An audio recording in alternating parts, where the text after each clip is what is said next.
आचार्यवन कुलभद्र स्वामी महाराज ग्रंथराज शारद समुच्चय में जीवों को उपदेश देते हुए कह रहे हैं, संसार दुख में है। कल यहाँ पर चर्चा चल रही थी, संसार किसे कहते हैं? संसार क्या है? संसार क्या होता है आखिर में? संसार, आपका संसार क्या है? लोक में संसार मतलब हमारा परिवार, हमारा संसार, मेरा संसार, मेरा परिवार, मतलब परिवार में सीमित है व्यक्ति, बच्चे, पत्नी, बच्चे, भाई बहन सब उसमें मस्त है, यही उसका संसार है। संसार में हम दुख भोग रहे हैं, लेकिन उस संसार की परिभाषा हमको नहीं पता। संसरण इति संसारा, संसरण इति संसारा, तन में जिसमें भ्रमण किया जाता है, जहाँ पर भ्रमण होता है, चारों गतियों के दुखों को प्राप्त करता है, वह संसार कहलाता है। जन्म मरण जहाँ पर होता रहता है, जब तक आत्मा में जन्म मरण होता रहता है, तब तक आत्मा संसार में कहलाती है, संसारी कहलाती है। और जब आत्मा में जन्म मरण का रोग दूर हो जाता है, तो आत्मा मुक्त कहलाते हैं। संसार नाम की कोई अलग से वस्तु नहीं है, और मोक्ष नाम की कोई अलग से वस्तु नहीं है। संसार नाम की कोई अलग से स्थान नहीं है, मोक्ष नाम का कोई अलग से स्थान नहीं है। ऐसा मत समझना मोक्ष में सिर्फ मुक्त जीव ही रहते हैं, मोक्ष में संसारी जीव भी रहते हैं। अभी तक आपको यही समझ में आता था, मोक्ष में कौन रहता है? सिद्धालय में कौन रहता है? मोक्ष में कौन रहता है? मुक्त जीव, और संसार में संसारी जीव। भ्रम हटा दो, ये भ्रम हटा दो। मोक्ष में भी, मोक्ष का जो स्थान है, जिस स्थान पर सिद्ध रहते हैं, वह संसारी भी रहते हैं। एक साथ, एक साथ, अलग अलग नहीं। सिद्धों का रहने का स्थान भी संसारी जीवों के साथ ही है, अलग से नहीं है। कोई अलग से ऐसा स्थान नहीं जहाँ पर सिद्ध रहते हो, मात्र सिद्ध रहते हो। जैसे घर के आपके अपने अपने कमरे होते हैं ना, कि ये बेडरूम होगा, ये बच्चों का रूम है, ये पापा का रूम है, ये हमारा रूम है, ऐसा। तो ऐसे कोई सिद्धों कोई अलग से व्यवस्था नहीं है, संसारियों की व्यवस्था है। निगोद में निगोदिया जीवों की व्यवस्था है, नरक में नारकियों की व्यवस्था है, मनुष्य लोक में तिरंचर मनुष्यों की व्यवस्था है, ऊर्ध लोक में देवों की व्यवस्था है। वहाँ वही रहते हैं। मोक्ष नाम का कोई स्थान ही नहीं है, मोक्ष नाम का कोई स्थान ही नहीं है। और जो सिद्ध शिला नाम का स्थान है, वहाँ सिद्ध रहते नहीं हैं।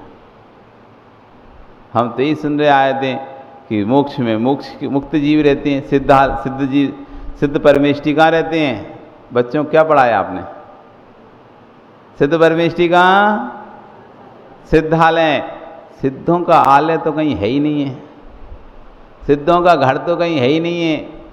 और जिसे तुम सिद्ध शिला कहते हो, वहाँ पर सिद्ध रहते नहीं है। उससे आज तक कोई सिद्ध हुआ ही नहीं है, जो सिद्ध शिला से,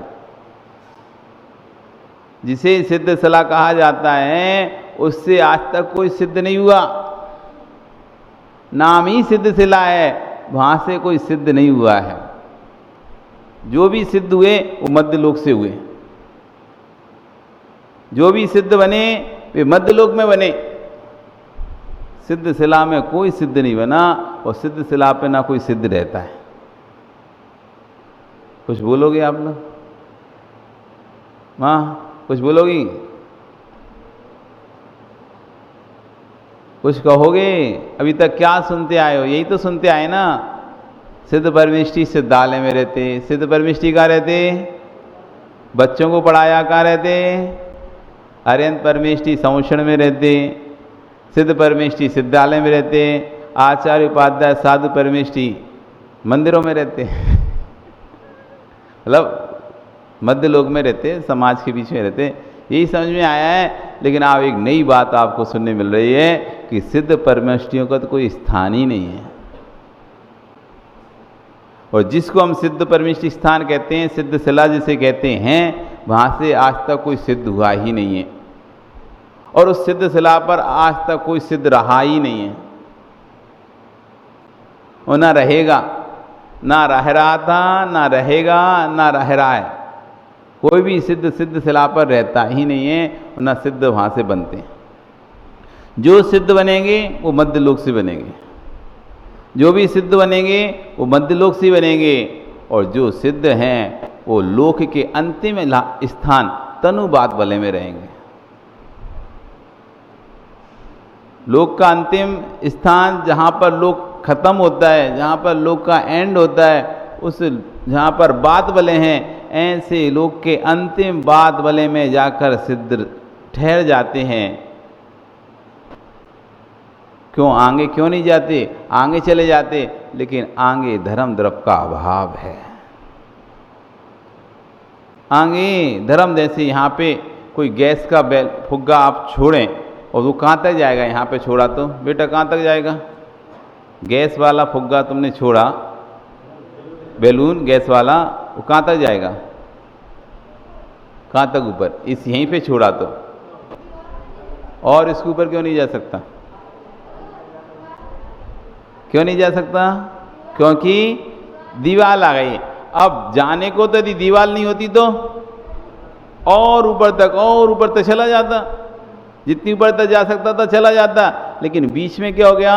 दीवार आ गई, तो ये यहीं जाकर ऐसे अटक जाएगा, सिर उसका बैलून का ऊपर चिपक जाए। ऐसी सिद्ध परमेष्टि हैं, जैसे ही मध्यलोक से सिद्ध होते हैं वे ऊपर की ओर जाते जाते हैं, और एक लोक का ऐसा अंत स्थान आता है जिसके बाद 6-5 द्रव्यों का अभाव हो जाता है। जहाँ तक 6 द्रव्य रहते हैं, कौन कौन से 6 द्रव्य? जीव, पुद्गल, धर्म, अधर्म, आकाश और काल, ये 6 द्रव्य जहाँ तक रहते हैं वहाँ तक वो सिद्ध जीव गमन करता जाता है। वो सारा लोक है, सारा संसार है। उस संसार के अंत में वहाँ के बाद 6 द्रव्यों का अभाव हो जाता है, मतलब जीव द्रव्य, उसके बाद जीव द्रव्य नहीं पाया जाता, उसके बाद धर्म द्रव्य नहीं पाया जाता, अधर्म द्रव्य नहीं पाया जाता, आकाश द्रव्य नहीं पाया जाता, काल द्रव्य नहीं पाया जाता, पुद्गल द्रव्य नहीं पाया जाता। तो वहीं जाकर ये सिद्ध आत्मा स्थिर हो जाती है। योग्यता होने के बाद भी, इसलिए कहते हैं निमित्त का कितना प्रभाव होता है, निमित्त का कितना प्रभाव होता है। सिद्धों में योग्यता है, इतनी योग्यता है कि अनंत आकाश में चले जाएं, कोई रोकने वाला नहीं है, लेकिन फिर भी निमित्त का अभाव होने से उनको भी वहाँ पर सिद्ध के अंतिम छोर पर रुकना पड़ता है। उसे कहते हैं तनुबात बल है। कौन सा बात बल है? तनुबात बल है। उस तनुबात वलय में भी निगोदिया जीव रहते हैं। कौन से जीव रहते हैं? निगोदिया जीव रहते हैं। और निगोदिया जीव कौन होते हैं? संसारी होते हैं। कौन होते हैं? संसारी। उन संसारियों के बीच में सिद्ध रहते हैं,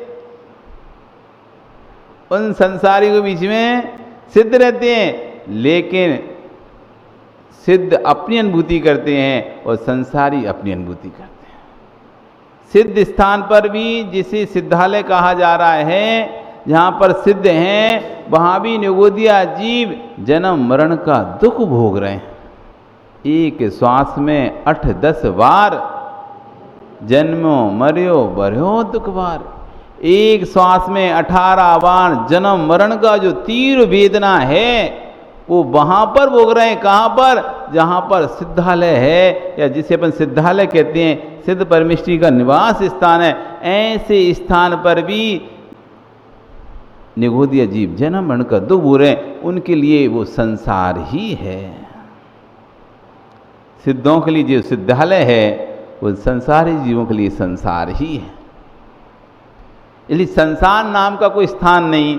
संसार किसे कहते हैं? संसरण इति संसारा, जहाँ पर भ्रमण किया जाता है, चौगति के दुख भोगे जाते हैं, उसका नाम संसार है। ये 3 लोक ही संसार है। इस पूरे 3 लोक में 343 घन राजू के इस 3 लोक में समस्त जीव जन्म मरण के दुख प्राप्त कर रहे हैं, इसलिए तीनों लोक ही संसार है। क्या है? संसार है, जिसका जन्म और जो इस संसार में जन्म मरण भोग कर रहा है उसका नाम संसारी है। तो ऐसे संसार में कल कहा था कि किसी भी बात को समझना है तो 3 प्रकार से हम उस बात को समझ सकते हैं। सुत, दृष्ट, अनुभूत। क्या भूल तो नहीं गए? सुत, दृष्ट, अनुभूत। सुत परिचयाण भूया, सुनकर हम किसी विषय को जान लेते हैं। कोई व्यक्ति को हमने देखा ना हो, किसी वस्तु के बारे में जाना ना हो, सुना, तो सिर्फ उसके बारे में सुनकर भी हम उसके बारे में ज्ञान कर लेते हैं, कैसी होगी वस्तु, कल्पना कर लेते हैं। जैसे आपने नंदीश्वर दीप देखा क्या? किस किसने नंदीश्वर दीप देखा? हाथ तो उठा। देखा? 8वां दीप नंदीश्वरम भास्वरम। आपने देखा जय कुमार जी? नहीं देखा। सुभाष जी आपने देखा नंदीश्वर दीप? नाम तो सुना होगा नंदीश्वर दीप, देखा क्या? पर नाम सुना है, उसके बारे में भी सुना है, तो आपको पता है, आपने सुन रखा है कि 4 दिशाओं में 13 जिन चैत्यालय हैं। कितने चैत्यालय हैं? 13। एक दिशा में 13, दूसरी दिशा में फिर 13, तीसरी दिशा में फिर 13, चौथी दिशा में 13, ऐसे कुल मिलाकर 52 जिन मंदिर हैं। कितने मंदिर हैं? 52, 52। एक मंदिर में 108 प्रतिमाएं हैं। कितनी? आपके यहाँ कितनी हैं पता है? कितनी प्रतिमाएं यहाँ पर कौन बताएगा? लो अभी 2 अभिषेक पूजन मंदिर कर रहे हैं, यही नहीं पता कि कितनी प्रतिमाएं। क्या मनोज पता है? जय कुमार जी को तो होगा, रोज मार्जन करते हो, एक आध कम हो जाएगी तो पता ही नहीं चलेगा तुम्हें। तो फिर कितनी है? नहीं तो हम बता दें, नहीं तो मैं बता दूं। लो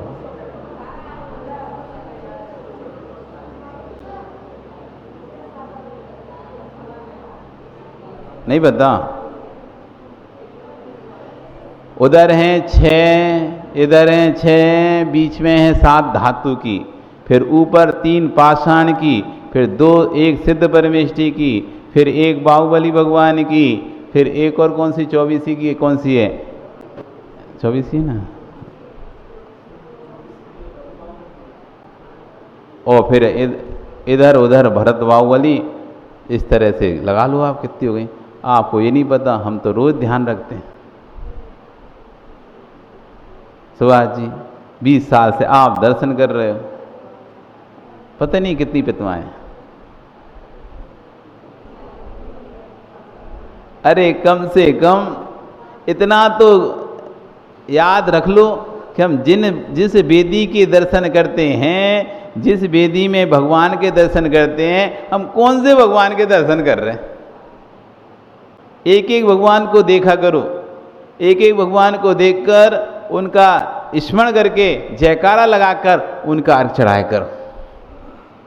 आप आते सीधा वेदी को देखते हो, वेदी में बस भगवान हैं, कौन है, क्या है, कितने हैं, कुछ नहीं, बस ऐसे ऐसे घुमाया और 3 पुंज चढ़ाए, 5 पुंज चढ़ाए और नमस्कार किया, परिक्रमा लगाई, ओम शांति। हैं 23 है ना? अब तुम गिन लेना कितनी है, सब लोग गिन लेना कितनी है, अब हम कल बताना है और कौन कौन से भगवान की है। तो नंदीश्वर दीप, वहाँ पर एक एक मंदिर में कितनी प्रतिमा होती पता है? 108 प्रतिमाएं होती हैं। कितनी होती है सुभाष जी? 108 प्रतिमाएं होती हैं। वो पता है किसकी होती हैं? स्फटिक मणियों की होती हैं, रत्नों की होती हैं।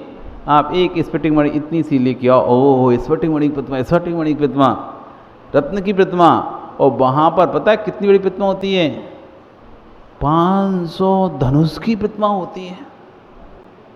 500 धनुष मतलब समझते हैं, एक धनुष होता है 6 फीट का, एक धनुष की ऊंचाई होती है 6 फीट, तो 500 धनुष की कितनी हो गई? 3000 फीट। कितना होता है 3000? ये कितना फीट है सुभाष जी? 20 फीट होगा ना? 15, 20 कितना होगा? 20 होगा लगभग, तो 15 फुट। अब इतनी बड़ी कोई प्रतिमा जाए तो आप कैसे लगोगे कितनी बड़ी प्रतिमा? 15 फीट की प्रतिमा इतनी हो, और फिर वो 3000 फीट। 1 फीट नहीं, 2 फीट नहीं, 10। भैया कल्पना करो, कल्पना करो 3000 फीट की प्रतिमा। पद्मासन में कितनी, खड़गासन में तो फिर भी 108 फीट की प्रतिमा पता नहीं लंबे में हो जाए, लेकिन पद्मासन में तो वही प्रतिमा 3000 फीट की। महेश जी कितनी बड़ी होगी? ऐसी रत्नों की एक नहीं, 108 प्रतिमा एक मंदिर में। ओ भैया क्या नाम तुम्हारा? निशांत। 108 एक प्रतिमा 3000 फीट की। ये देखो 7 फीट की, 6 फीट की प्रतिमा इतनी बड़ी है खड़गासन में, और बैठी हुई प्रतिमा 2 फीट की है। अब 2 फीट की प्रतिमा ये है, अब तुम बड़े बाबा कुंडलपुर गए, वो 21 फीट की प्रतिमा है, ठीक है। अब सोचो 3000 फीट की प्रतिमा कितनी होगी? कल्पना कर सकते हो? सोच सकते हो कभी? और वो भी ऐसे सामान पाषाण के नहीं, रत्नमयी प्रतिमा है। और ऐसी एक नहीं, एक मंदिर में 108 प्रतिमा। तो सोचो मंदिर कितना बड़ा होगा। 2 फीट की प्रतिमा रखने के लिए 15 फीट का मंदिर बनाया। 2 फीट की प्रतिमा रखने के लिए कितने फीट का मंदिर करा? 15 फीट का। तो 3000 फीट की प्रतिमा रखने के लिए मंदिर कितना बड़ा होगा? सोचो सोचो। 3000 फीट की प्रतिमा रखने के लिए, ओ वकील साहब हिसाब लगाओ, मंदिर कितना कितना विशाल मंदिर। और एक रखने के लिए तो कितनी जगह चाहिए, और फिर 108 रखने के लिए लंबाई देखो कितना होगा। ऐसे ही कह देते हैं बस सामान से बने 52 चैत्यालय, 52 नंदी स्वादी संबंधी 52 चैत्यालय, अर्घम निरुपम 300। अरे नंदी संबंधी 52 चैत्यालय, एक चैत्यालय के बारे में तो सोच लो तुम, 52 की बाद में सोचेंगे। एक ही चैत्यालय कितना बड़ा है, एक ही मंदिर कितना बड़ा है, कभी कल्पना करो हम कहाँ। हे प्रभु ऐसा पुण्य करें, ऐसा पुण्य करें, ऐसा पुण्य करें, तो नंदीश्वर के इतने बड़े बड़े भगवान हमें देखने मिले।